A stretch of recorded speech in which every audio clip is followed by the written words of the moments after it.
फिर मम्मी ने बोला कि नहीं बेटा, अपन के घर में सब लोग मतलब हर प्रोफेशन में कोई ना कोई है, डॉक्टर नहीं है तो तू डॉक्टर बन। तो फिर बिल्कुल चिल है ये, कभी ऐसे नहीं है बहुत सीरियस होके पढ़ती है। 10th में जैसे मेरे पड़ोसी बोलते हैं कि है ना बच्ची 10th में ना टीवी देखते देखते खेलते खेलते 98% लिए 10th। वो प्रोटेस्ट ठीक भी है क्योंकि हर साल लीक होते हैं पेपर, हर साल न्यूज़ आती है, कभी ना कभी तो चेंज आना ही चाहिए। मैट्रिक्स भाई, मैट्रिक्स मतलब मैं मानती हूँ कि दूसरी फैमिली थी इसकी। हम डॉक्टर प्रियांशी खेतान लिखते, इसके बर्थडे पे भी 18 की हुई थी ये, तब मैंने डॉक्टर प्रियांशी खेतान लिखा। 10 दिन बाद न्यूज़ आई कि पेपर लीक हुआ है तो रीनीट का पेपर होगा। बस बच्ची को शुरू से जब छोटी थी तो बस मम्मी का इसका मन था कि डॉक्टर डॉक्टर ऐसे छेड़ते थे, मजाक करते थे, पता नहीं ये मजाक कब अपना सपना या हकीकत में बन गया। रीनीट में मेरे 620 मार्क्स है और 5145 रैंक है ऑल इंडिया। एक इसकी मम्मी ने भी इसके लिए बहुत सेक्रीफाइस किया, कहीं नहीं आते थे, कहीं नहीं जाते थे। क्लाइंट तो घर की फाइलें ही कम होती है ना। अच्छा, मैं 6th से मैट्रिक्स में ही हूँ, मैंने प्री फाउंडेशन मैट्रिक्स से ही किया है। कि टीचर्स इतने अच्छे हैं, इतने अच्छे हैं, मतलब मैं बता नहीं सकती। अभी तो वो गुंडा बना हुआ है घर का। ना चप्पल पट्टी बांधे हुए भी वहाँ जाती थी, तो कोचिंग वालों ने इसे लिफ्ट की फैसिलिटी दी। अपने बच्चों को फ्री छोड़ सकते हैं मैट्रिक्स के भरोसे कि मेरा बच्चा कुछ बन के ही जाएगा। सीकर शहर काफ़ी अच्छा है। ऐसा कुछ नहीं है कि वो अनकंफर्टेबल फील करे। सीकर में आज एजुकेशन हब की तरह आज लोग विश्वास करते हैं। और मेरी बिल्डिंग के तो 30 बच्चे हैं जो 30 बच्चे जहाँ हम रहते, बच्चे जहाँ मैं रहती हूँ मैट्रिक्स में जाते हैं। 3 मई को नीट का पेपर हुआ था, उसके बाद खबर आई कि नीट का पेपर लीक हो गया। 21 जून को रीनीट की तारीख आई, लाखों बच्चों ने फिर एक बार नीट का पेपर दिया और परिणाम आए तो कई डॉक्टर बने। उनमें से एक प्रियांशी हमारे साथ है जो घर में पहले ही डॉक्टर बनने जा रही है। खुशी का अंदाज़ा तो आप इस बात से लगा सकते हैं कि जब मैंने ये कहा कि प्रियांशी मैं तुमसे बात करना चाहता हूँ, तो मम्मी पापा ने मामा और मामी को भी बुला लिया। अब देख सकते हैं ये मामा जी हैं और वो मामी हैं। प्रियांशी हमारे साथ है। प्रियांशी, कैसा फील आ रहा है अब नाम के आगे डॉक्टर प्रियांशी लगने वाला है? फील तो बहुत ही अच्छा होता है, मतलब ये सबका ड्रीम था, वो सच हो जाएगा तो अच्छा लग रहा है बहुत। ड्रीम किसका था, आपका था या घर में कोई डॉक्टर नहीं था इसलिए डॉक्टर बनना है? सबका ही था, मतलब सबके ऐसे था कि तेरे को जो करना है तू वही कर। फिर मम्मी ने बोला कि नहीं बेटा, अपन के घर में सब लोग मतलब हर प्रोफेशन में कोई ना कोई है, डॉक्टर नहीं है तो तू डॉक्टर बन। तो फिर मैंने बोला ठीक है डॉक्टर बनते हैं। फिर जैसे जैसे प्रिपरेशन की फिर मेरे भी हो कि हाँ डॉक्टर बनते हैं सब, अब तो मतलब बन के ही दिखाना है डॉक्टर। मतलब मम्मी ये कहती कि आईएएस ऑफिसर बनना था, आईएएस ऑफिसर बन जाते। हाँ मतलब मम्मी ने बोला करने का तो करने का। हाँ। अच्छा, जब मैं शुरुआत में कहा कि 3 मई को जब पेपर हुआ, 3 मई और 21 जून के पेपर में आपने क्या डिफरेंस पाया और आपके जीवन में क्या बदलाव लेके आया? 3 मई को जो पेपर था वो जो जैसे कि 2024 वाला पेपर था उस लेवल का था। फिर 2025 में पेपर का लेवल थोड़ा इंक्रीज़ हुआ था, लेकिन जो 3 मई वाला था वो वापस डिक्रीज़ हुआ था, तो वो पेपर इजी टू मॉडरेट था। अब 3 मई को पेपर हो गया, फिर हम लोग फ्री हो गए थे कि अच्छा, क्या प्लान कर लिए थे आपने, क्या प्लान बना लिए थे पेपर होने के बाद में, कहाँ घूमना है, कहाँ जाना है? मतलब कहाँ घूमना है, फ़ोन ले लिया कि हाँ बस, तो पूरे दिन मैं फ़ोन चलाती थी, सोती थी, मस्त रिलैक्स मूड में थी मैं। फिर जैसे कि 10 दिन बाद न्यूज़ आई कि पेपर लीक हुआ है तो रीनीट का पेपर होगा, तो फिर मैंने जो फ़ोन था वो मम्मी को दे दिया कि नहीं फ़ोन आप रखो, अब वापस प्रिपरेशन करनी पड़ेगी। और जैसे कि अगर पेपर लीक होता तो उसमें मेरा स्कोर था 670, तो मेरी रैंक उसमें आती 11,000 12,000 क्योंकि पेपर लीक हुआ था। तो फिर मैंने सोचा कि नहीं अब अच्छी रैंक आनी है, इससे भी अच्छी लानी है, तो फिर वापस प्रिपरेशन की और फिर रीनीट में मेरी ज़्यादा अच्छी रैंक आ गई। कितने नंबर आए, कौन सी रैंक आई? रीनीट में मेरे 620 मार्क्स है और 5145 रैंक है ऑल इंडिया और EWS में है 517। अच्छा, ये मान लीजिए कि पेपर लीक नहीं होता या फिर ये पेपर लीक का जो प्रेशर है वो क्रिएट नहीं होता, या तमाम तरीके की चीज़ें हैं, तो कितना इंक्रीज और किया जा सकता था? अगर ऐसा कुछ नहीं होता तो आई थिंक मेरे 650 क्रॉस हो जाता, क्योंकि सिली मिस्टेक थोड़ी ज़्यादा हो गई थी, तो वो नहीं होती तो 650 क्रॉस हो जाता। सेकंड पेपर में कोई प्रेशर था, मतलब ऐसा कि यार ये भी ऐसी खबर आ जाएंगे, हम पेपर सेंटर से बाहर जाएंगे तो फिर ये खबर आ जाए या कुछ बात हो जाए? प्रेशर तो था ही कि जो हमने फर्स्ट पेपर दिया था वो हमारा रियल लाइफ टेस्ट हो गया कि हम कहाँ पे स्टैंड करते हैं पूरे इंडिया में, तो फिर वही प्रेशर था कि इससे और अच्छा करना है, फिर ये अपना लास्ट चांस है क्योंकि ड्रॉप लेने का कोई प्लान था नहीं, तो यही लास्ट चांस है, इसमें जो है सब करके दिखाना है, तो प्रेशर तो होता ही है। जब मैं आपको बता दूं कि 12th के साथ आपने नीट का पेपर क्लियर किया है, और ये बड़ा मतलब प्राउड की भी बात होती है कि 12th के साथ में नीट, 12th में कितने परसेंटेज आए? 93%। अच्छा, 12th के सिलेबस को, नीट के सिलेबस को, और फिर आप NIT बताया क्या? हाँ, मैंने जेईई मेंस का पेपर दिया था जिसमें मेरे 98.75% इतना आए। कैसे कर लेते हो आप? वो तो उसमें हमारे जैसे कि कोचिंग में प्रिपरेशन ही ऐसी थी, तो मेंस में होता है फिजिक्स केमिस्ट्री मैथ्स, तो मैथ्स उसमें मैंने अटेम्प्ट की ही नहीं, मैंने सिर्फ फिजिक्स और केमिस्ट्री अटेम्प्ट की थी। तो हमें 2 सब्जेक्ट करने थे और 3 घंटे का टाइम था, तो ज़्यादा अच्छा एक्यूरेसी है दोनों सब्जेक्ट में, इसलिए परसेंटाइल ज़्यादा अच्छी आई उसमें। मतलब वो पहला पेपर देकर दूसरे नीट के पेपर के लिए तैयारी थोड़ी और आसान हुई।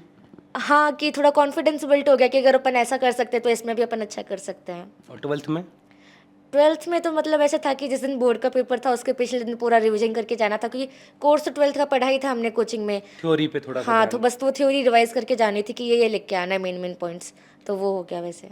आप बेसिकली सीकर के पास के गांव से हैं, खूड बानुड़ा बानुड़ा से, और सीकर में आप रहते हैं। सीकर में तो बहुत सी कोचिंगें हैं, तो आपके मम्मी पापा ने मैट्रिक्स को ही क्यों चुना, मतलब या आपने चुना कि? मैं 6th से मैट्रिक्स में ही हूँ, मैंने प्री फाउंडेशन मैट्रिक्स से ही किया है, अच्छा, इसलिए फिर मैंने 11th-12th में कोचिंग में मैट्रिक्स से ही, क्योंकि यहाँ पे मतलब ऐसा होता है ना कि भरोसा होता है हमें कोचिंग पे, तो वैसे था। क्यों है ये भरोसा, मतलब क्या है इसके पीछे, इस भरोसे के पीछे की कहानी? क्योंकि जो मैट्रिक्स के टीचर्स हैं और जो भी फाउंडर्स हैं वो सब बच्चों को सेम मानते हैं, ऐसे नहीं कि कोई डिफरेंशिएशन करते हैं, सब बच्चे सेम है, सब पे सेम फोकस रहता है उनका। और फिर आप कोई भी कोचिंग देख लो सीकर में, तो सबसे ज़्यादा सिलेक्शन रेशियो है वो मैट्रिक्स का ही आता है। अच्छा, तो ये मामा जी से मैं बात कर लेता हूँ पहले, फिर पिताजी के हिस्से में आऊँगा। मतलब आज प्रियांशी डॉक्टर बनी है, परिवार में बताया जा रहा है कि पहली डॉक्टर है, ये कितनी बड़ी बात है? बहुत बड़ी बात है हमारे लिए, खुशी का ठिकाना नहीं है और काफ़ी अच्छा फील हो रहा है कि अभी दूर तो जाएगी, हमसे 5 साल रहेगी, अभी देख रहे हैं कि कहाँ इसका नंबर मिलता है। तो मतलब मैंने जैसे पता किया, मतलब आप लोगों ने बताया कि सीए की तरफ ज़्यादा है फैमिली के लोग, तो इसको सीए क्यों नहीं बनाना चाह रहे थे? बस बच्ची को शुरू से जब छोटी थी तो बस मम्मी का इसका मन था कि डॉक्टर डॉक्टर ऐसे छेड़ते थे, मजाक करते थे, पता नहीं ये मजाक कब अपना सपना ये हकीकत में बन गया। हकीकत में ये अच्छा रिजल्ट रहा है इससे, काफ़ी मेहनत की है इसने। तो सीकर तो एक चकाचौंध वाला शहर है, मतलब कोटा हम जैसे बात करते हैं तो वहाँ देश दुनिया के बच्चे आते हैं, और उसके बाद में सीकर दूसरा नंबर है। तो इसमें ऐसे कभी फील नहीं हुआ कि हमारा बच्चा भी कहीं इस भीड़ में ऐसे? नहीं, सीकर रहते हैं तो सीकर अच्छा लगता है, ऐसी कोई बात नहीं है, हमें काफ़ी सीकर। कोचिंग चुनने में आपको कोई परेशानी आई? ना, क्लियर था कि मैट्रिक जाना? क्यों क्लियर था? बस शुरू से वहीं पढ़ती थी। अला 6-7 साल का लंबा पीरियड एक ही संस्था में आपने दिया, तो कभी ये नहीं लगा कि अब दूसरा ट्राई करते हैं, अलग टेस्ट लेते हैं? ना, कभी नहीं लगा। क्या खास लगा आपको, मतलब आप? वही एक विश्वास, विश्वास, हाँ। और ये विश्वास पे तो खरी खरी। ध्यान से भी उतरी और तो मैट्रिक मैट्रिक्स भी उतरी, दोनों उतरे। अब क्या आप बनते हुए देखना चाहते हैं, मतलब किस तरीके से डॉक्टरी के पेशे में काम करे, क्या सपना था? बस डॉक्टरी करे, जो भी इसका मन हो उस पेशे में जाए, डॉक्टरी में। तो इसको सीए बना देते घर में, वो सीए हो जाते, तो सीए तो वैसे ही बहुत है। क्लाइंट्स और आ जाते थे मैंने फिर वो क्लाइंट तो घर की फाइलें ही कम होती ना, अच्छा अच्छा, मतलब काम बढ़ जाता। काम ही बंटवारा होता, दूसरी इनकम नहीं होती ना। अच्छा, ऐसे इसमें दूसरी चीज़ आएगी। बिल्कुल। तो डॉक्टर या इंजीनियर में इसने आप कोई चॉइस की है? ना, only doctor, only doctor. Engineer में गए नहीं। अच्छा, तो आप तो साथ में रहे हैं क्योंकि पापा तो काम के लिए बाहर जाती हैं, थोड़ा सा मुझे इसके व्यवहार के बारे में बताएं कि मतलब एक तो आपने खिला पिला के तो इसको ठीक रखा है, ये तो मतलब दिखता है, ठीक है। काम कैसे पड़ती थी, मतलब डिस्टर्ब किया कभी, या आपने इसको डांटा हो, या? व्यवहार का तो ऐसा है कि बिल्कुल चिल है ये, कभी ऐसे नहीं है बहुत सीरियस होके पढ़ती है। 10th में जैसे मेरे पड़ोसी बोलते हैं कि है ना बच्ची 10th में ना टीवी देखते देखते खेलते खेलते 98% लिया, 10th का स्कोर 98 था। फिर अभी भी यही बोल रहे हैं कि प्रियांशी बिल्कुल चिल मूड में रहती थी, मतलब सीरियस नहीं है ये, मतलब कभी ऐसा नहीं है। हाँ, 12th के बाद थोड़ा सा डाउनफॉल गया, जब 12th के पेपर दे रही थी ना 1 महीने, तो इसके कोचिंग में स्कोर रहता था 695 700, लेकिन उस टाइम इसके 500 भी आए हैं, 550 भी आए हैं।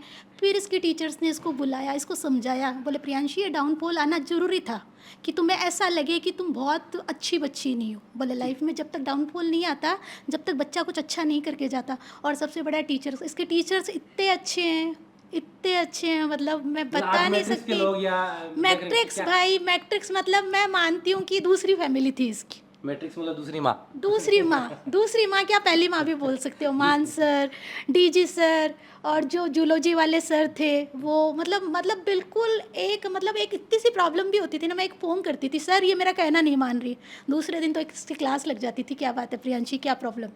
मतलब कभी उन्होंने ऐसा, मतलब मेरे साथ ऐसा मुझे लगा नहीं कि मेरा बच्चा कहाँ है कहाँ नहीं है। हाँ, मैट्रिक्स में है इसीलिए इसका सिलेक्शन हुआ है, अगर किसी अदर कोचिंग में होती तो मुझे नहीं लगता कि इतना संभालते हैं वो लोग कि कोई और संभाल पाता। आप जाते थे मैट्रिक्स कोचिंग? बिल्कुल कोई भी छोटे से छोटा काम होता था। इसका है ना 11th में थी तब एक्सीडेंट हो गया था इसका। तो ये है ना मतलब 2 दिन रेस्ट किया था, फिर बिना चप्पल पट्टी बांधे हुए भी वहाँ जाती थी। तो कोचिंग वालों ने इसे लिफ्ट की फैसिलिटी दी, जबकि बच्चों के लिए लिफ्ट की फैसिलिटी मतलब हर तरीके से कोऑपरेट किया है। मैं ऐसे नहीं कर सकती। और मेरा भतीजा है, वो भी अभी मैट्रिक्स से IIT कर रहा है। और मेरी बिल्डिंग के तो 30 बच्चे हैं जो 30 बच्चे जहाँ हम रहते बच्चे जहाँ मैं रहती हूँ मैट्रिक्स में जाते हैं। तो इसको तो मैट्रिक्स का हॉस्टल घोषित कर देना चाहिए। बिल्कुल बिल्कुल।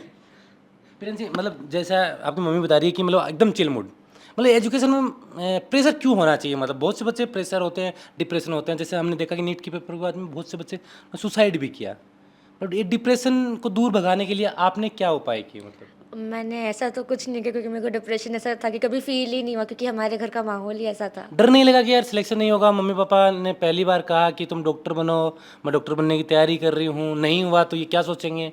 नहीं मतलब ऐसा कभी मैंने सोचा नहीं, लेकिन ऐसा तो थोड़ा बहुत था कि अगर नहीं हुआ तो फिर जैसे कि हमारा पेपर था 3 मई को, उसके पिछले दिन मामा और पापा ने मेरे को ये बोला, बेटा देख तू अपना बेस्ट करेगी, हमें भी पता है, अगर नहीं हुआ तो नहीं हुआ, वापस प्रिपरेशन कर लेंगे, लेकिन कोई गलत कदम उठाने की ज़रूरत नहीं, ज़्यादा डिप्रेशन में जाने की ज़रूरत नहीं है, अपन जैसे अपन को वैसे ही रहना है। ये पेपर ही है तो पेपर तो होते रहते हैं, वापस हो जाएगा, अपनी लाइफ क्यों ख़राब करनी है इसके चक्कर में। अच्छा, बहुत से बच्चे तो अभी प्रोटेस्ट भी कर रहे हैं, पता है आपको? हाँ वो प्रोटेस्ट चल रहा है, लेकिन वो प्रोटेस्ट ठीक भी है, क्योंकि हर साल लीक होते हैं पेपर, हर साल न्यूज़ आती है, कभी ना कभी तो चेंज आना ही चाहिए। नहीं तो ऐसा थोड़ी ना है कि ऐसे तो education At system he least ख़राब हो हाँ, जाएगा। कोई भी हो सकता है सरकार में, लेकिन पेपर तो बच्चों के साथ तो सही है। हाँ तो बच्चों का तो गलत हुआ। ये बहुत सारे बच्चे थे जिनका सिलेक्शन हो रहा था, 3 मई को सिलेक्शन हो रहा था उनका, अब 21 वाले में उनका सिलेक्शन नहीं हो रहा, तो फिर वो तो ये सोचेंगे हमारा सिलेक्शन हो रहा था वापस नहीं हो रहा, तो उनका तो गलत ही हुआ है फिर ये। अच्छा, मुझे ये बताओ 3 मई से और 21 जून के बीच में और पहले वाली पढ़ाई के बीच में कैसा आपने मतलब रूटीन बदला, तरीका बदला, क्या चेंज किया? और मैट्रिक्स ने क्या चेंज किया?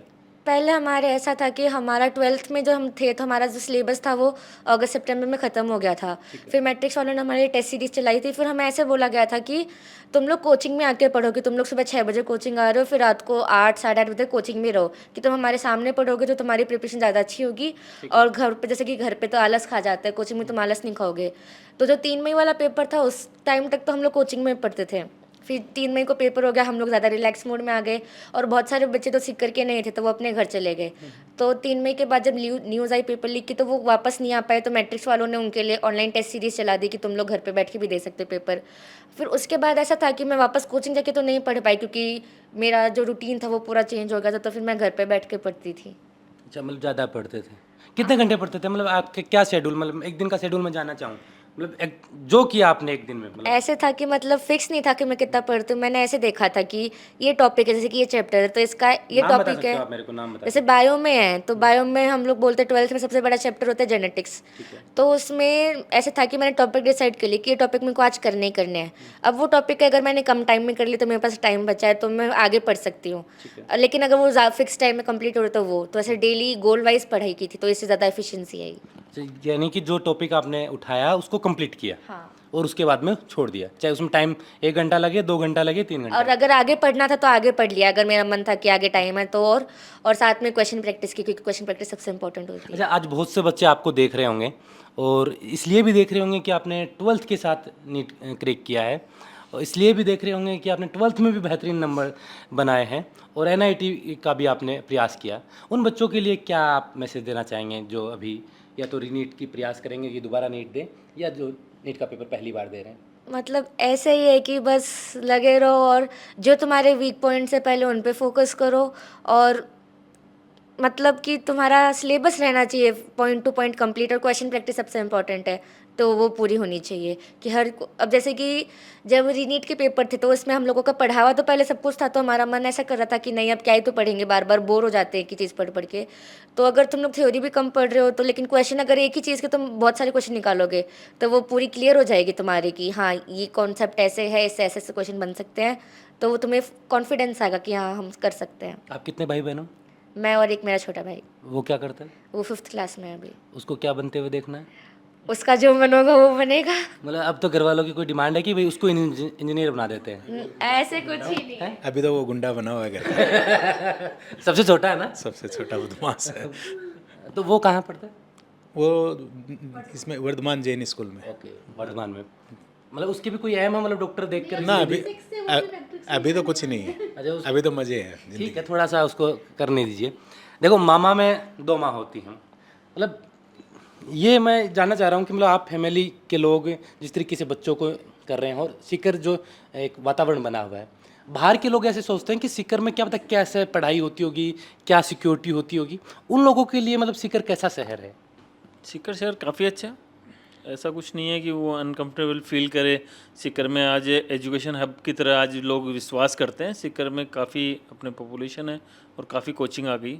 जब पेपर लीक हुआ तो सीकर का नाम काफ़ी चर्चाओं में हुआ, तब लगा कि यार अब वो तो आना ही है, अगर वही है कि नेगेटिव पॉइंट तो आएगा। अगर सीकर हब बनने जा रहा है तो उसकी नेगेटिव भी होगी। लेकिन भरोसा आप लोगों का कम हुआ है? अब ठीक है, ऐसा हमें कुछ- पता है हमारे संस्था नहीं, हमारी संस्था का तो पता ही है, कोई भरोसा कम नहीं हुआ। वो तो चलता रहता, आगे सिस्टम होता है, वो तो यहाँ संस्थाएं क्या करेगी उसमें। ठीक बात है। मामे भी हमारे साथ हैं, प्रियांशी की मामी। आप थोड़ा सा स्पेस दे दो तो ये इधर आ जाएंगे। मैं आपके लिए काफ़ी देर वेट किया। इसने बोला कि मैंने मामी को फ़ोन कर दिया, तो मैं बताओ आज आपको कैसा फील हो रहा है कि आपकी भांजी हुई ना, भांजी डॉक्टर बनी। सबसे अच्छा प्राउड मोमेंट है हमारे लिए कि जैसे जैसे हमारे जैसे मेरी और भी हैं दीदी वगैरह, सबके एक एक बच्चे सक्सेस होते जा रहे हैं, तो हमें बहुत अच्छा फील हो रहा है कि चलो बच्चे अपनी लाइफ में कुछ आगे बढ़ रहे हैं। मेरी एक भांजी है, उसने 12th के साथ में उसने आईआईटी क्लियर कर लिया, तो वो खड़गपुर मिला उसको आईआईटी। इस सेकंड इसका नंबर था, इसको अपने ना डॉक्टर मिल गया। तो हम डॉक्टर प्रियांशी खेतान लिखते हैं। इसके बर्थडे पे भी 18 की हुई थी ये, तब मैंने डॉक्टर प्रियांशी खेतान उसी दिन नाम लिख दिया था? हाँ, डॉक्टर प्रियांशी खेतान लिख करके इसको मैंने पूरा मोटिवेट किया था उस तरह से। कब आया था, कब है बर्थडे आपका? 26 जनवरी। मतलब जनवरी में ही तो आपने तो घोषणा कर दी थी। क्योंकि पेपर ही नहीं दिया था इसने। क्योंकि ना बच्चे ये क्या या तो पढ़ती नहीं थी, पढ़ती थी तो पूरा मन लगा के पढ़ती थी। एक इसकी मम्मी ने भी इसके लिए बहुत सेक्रीफाइस किया, कहीं नहीं आते थे, कहीं नहीं जाते थे, पूरे दिन इसका ध्यान अच्छा, आपने कहीं मतलब कोई पारिवारिक मेरी 2 भाइयों की शादी हुई थी, मैं शादी में भी नहीं गई। इसके सगे मामा की शादी थी, दोनों शादी में नहीं गई। आपको आपके भाई ने ऐसे नहीं कहा कि डॉक्टर बन जाएगी तो अगली साल बन जाएगी ऐसे? बिल्कुल वो यही बोलते थे, दीदी आप ठीक है, ये चले जाते थे, ये अटेंड करके आते थे, जिया जी चले जाते थे उनके। और आप फुल टाइम? जैसे मैं लियो क्लब से भी जुड़ी हूँ, काफ़ी संस्था से जुड़ी हूँ। जैसे मेरे भैया है, ये भी अग्रवाल समाज में काफ़ी भूमिका निभाते हैं, पर मैं लियो संस्था में कहीं नहीं जाती थी, मतलब मैं इसको अकेला नहीं छोड़ती थी। अब फ्री हैं आप, अब इसको जाती थी तो अपनी मामी के पास रहती थी, इसका बहुत बड़ा योगदान है। बिल्कुल मतलब आपने भी आधा डॉक्टर तो आपने भी बनाया है। अच्छा, क्रेडिट किसको देना चाहोगे आप? सबको ही है, कोचिंग को भी है, पेरेंट्स को भी है, फैमिली को भी है, मेरे को भी है, सबको ये क्रेडिट तो। और मैट्रिक्स के लिए तो कहना चाहूँगी, मेरा बच्चा भी अब 11th में जेई लिए उसने, तो मैट्रिक्स ही चुना है मैंने। क्यों? क्योंकि मैट्रिक्स में ना मतलब बच्चे को नहीं, मैं जब मैट्रिक्स के बारे में सुनता था ना, तो पहली बार जब मैट्रिक्स बनी, मतलब पहला साल था, तो हमने सुना कि आईआईटी के लिए अच्छा है। अब धीरे धीरे वो नीट में अच्छा कर रहा है, और अब की बार अब तो हर 6ठा 7वां बच्चा डॉक्टर बन रहा है। तो मतलब क्या बदलाव देखा आपने मैट्रिक्स में? मैट्रिक्स में फैकल्टी अच्छी है, मेंटोर अच्छे हैं, बच्चों के लिए हर वीकली पेरेंट्स मीटिंग की सुविधा है। यानी पेरेंट्स को अगर इतनी सी भी प्रॉब्लम है तो तुरंत जा सकता है, पेरेंट्स किसी भी टीचर से मिल सकते हैं, बिल्कुल पर्सनली, यानी कांटेक्ट में है हर टीचर, हर बच्चे के साथ में कांटेक्ट में, यानी अच्छा है। मैट्रिक्स में पूरा ट्रस्ट करके चल सकते हैं पेरेंट्स, अपने बच्चे को फ्री छोड़ सकते हैं मैट्रिक्स के भरोसे कि मेरा बच्चा कुछ बन के ही जाएगा। अगर मैट्रिक्स में आया है और बच्चे ने ईमानदारी से मेहनत की है तो बच्चा कुछ बन के ही जाएगा। बिल्कुल, बहुत बहुत धन्यवाद। और प्रियांशी, हम उम्मीद करते हैं आप बेहतरीन डॉक्टर बने, जैसे आपके बेहतरीन सीए हैं आपके परिवार में, इनसे भी बेहतरीन आप डॉक्टर बने और आपका नाम ज़्यादा बड़ा हो। और मतलब मेरा ही नाम नहीं, हमारे फैमिली मेंबर्स का भी नाम बड़ा, जैसे कि मेरे जोग पर दादाजी है मांगीलाल जी खेतान, मेरे दादाजी है रमेश कुमार खेतान, फिर मेरे पापा है, तो हम सबका ही नाम ऊंचा होना चाहिए, सिर्फ मेरा ही नहीं होना चाहिए। मैं कह रहा हूँ सीए में ये बड़े नाम है, इसलिए आप डॉक्टर में बड़ा नाम करें, नाम तो इनका ही ऊंचा होगा। सर मैं कुछ बताना चाहती हूँ। जब प्रियांशी हुई थी ना मेरे, तो मेरी दादी सास है, तो उनकी फैमिली में जो उनकी सिस्टर्स वगैरह है ना, मोस्टली सब डॉक्टर है। अच्छा, यहाँ सिक्कर में भी हैं डॉक्टर है, उनकी बहू बेटे दोनों। तो मैं कहती थी माँ है ना, कहीं थे तो कोई ना पढ़ाई हो नहीं, थारे है ना, थारे भाणा तो बोले सर डॉक्टर है, इतना बड़ा बड़ा है, 12 रहे और थे तो कोई पढ़ाई हो। तो दादी बोली कि कोई बात को नहीं बेटा, आपने बाई हुई है, ये इकलौती है अपनी फैमिली में। मतलब मेरे ससुर जी के 4 बेटे हैं और उनके भी बेटे ही बेटे, इकलौती है हमारी गुड़िया ये चारों में भी? हाँ इकलौती है। तो बोले कोई बात को नहीं, आपने एक ही बाई हुई, आप ना डॉक्टर बनाशा। तो उस दिन से ऐसे बोलते हैं ना, तब से ही मैं बोलती थी प्रियांशी तुझे डॉक्टर बनना है, प्रियांशी तुझे डॉक्टर बनना है। अच्छा, आपने पहला नाम कब सुना था, मतलब आपके जहन में कब आया था, कौन सी क्लास में थे कि डॉक्टर वाला? अब ऐसे था कि 6-7 तक तो सब मज़े ही करते, फिर लॉकडाउन भी था तो उस पर इतना नहीं था। फिर जब नाइन्थ में हमें मैट्रिक्स वाले जैसे कि जो प्री फाउंडेशन कराते तो उसमें एजेम बैच चालू करते हैं, तो हम उसमें थे। तो उसमें हम उन लोगों ने हमें 11-12 जो जेई का नीट का कोर्स था वो हमें 9-10 में उन्होंने पढ़ाया था। फिर उस टाइम ऐसे बात चलती थी कि बच्चे जेई करेंगे नीट करेंगे, तब से मेरे था कि नहीं नीट करना है, डॉक्टर बनना है। डॉक्टर बनना है। हाँ। बिल्कुल। और वो तो कहते हैं ना कि अपने मारवाड़ी में कहावत है कि पूत का पग तो पालना में दिख जाएगी, तो एका पग तो पहले ही पालना में दिख गया और तो जनवरी में ही डॉक्टर बना के रख दियो। तो प्रियांशी की कहानी आपको कैसी लगी? प्रियांशी ने कहा कि बड़े चिल मोड से, और इसका मतलब ये नहीं कि प्रियांशी पढ़ती नहीं थी, पढ़ती थी तो पूरा ध्यान लगा के पढ़ती थी। किस तरीके से उसे मैनेज करना, कितना पढ़ना, वो सारे तरीके हैं। अगर इनकी कहानी आपको कहीं भी लगे कि हाँ हमारे भविष्य में प्रेरणा स्रोत बन सकती है, क्योंकि आज ये कई लड़कियों के लिए, कई लड़कों के लिए प्रेरणा स्रोत है, और ऐसी कहानी हम बोल हिंदुस्तान के माध्यम से आपको दिखाते रहेंगे। इस कहानी को लेकर आपकी क्या राय है, कमेंट कर आप जरूर बताएं। आप देख रहे थे बोल हिंदुस्तान, मैं अजय कुमार, नमस्कार।